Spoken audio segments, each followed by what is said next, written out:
Before you start preparing your portfolio, you need to think about who your audience is and who you want to actually work for. So rather than thinking about the work you've done, because some of your work you've done might not be what you want to be doing in the future, you need to start thinking about the people you're speaking to and the tone you want to take with those people when you're writing your copy for your portfolio. Planning the look and feel of your website. So you're going to look at templates first of all. Squarespace have a lot of templates. They've got over 66 templates to choose from.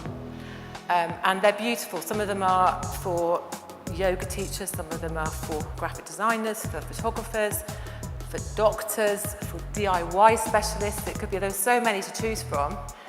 And so you need to think about your template and how many images you're going to have on your portfolio. So if you've got a lot of images, you need to find a template that's very image heavy and image led and make use of those images.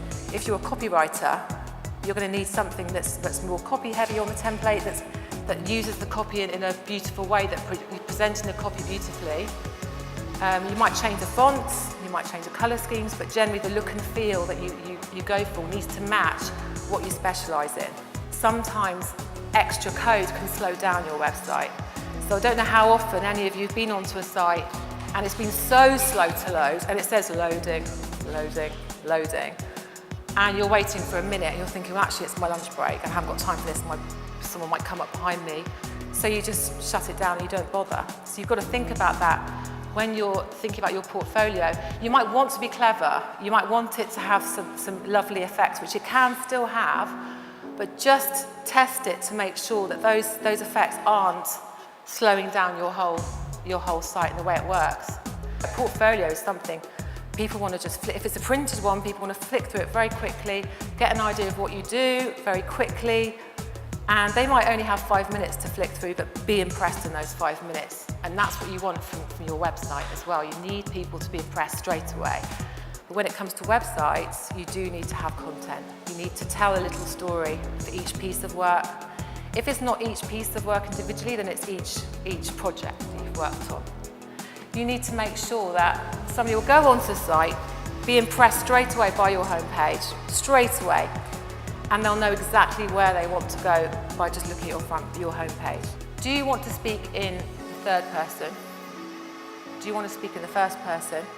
Do you want to sound like a fun, slightly crazy person? Do you want to sound very serious, very formal?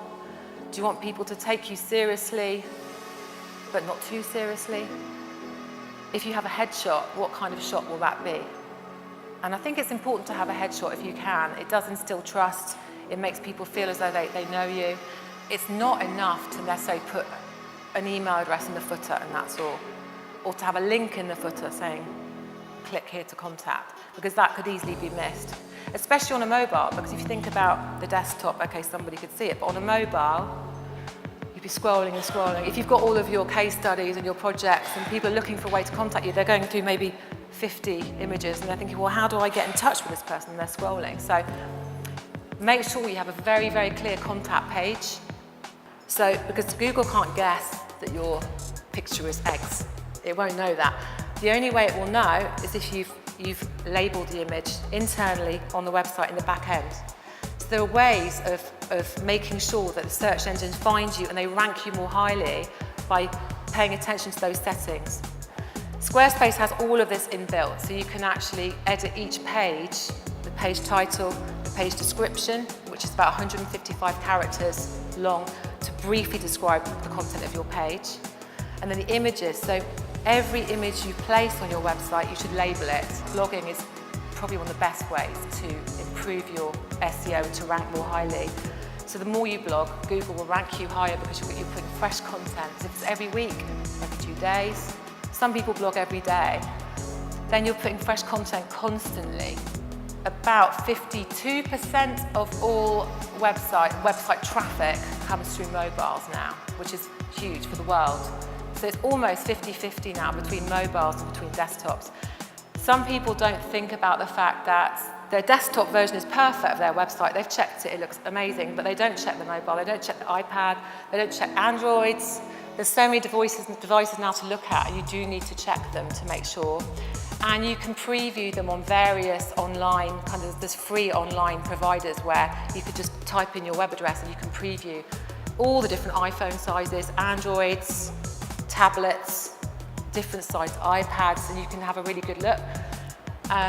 Because there's nothing worse than going onto a site on your mobile and finding it looks terrible.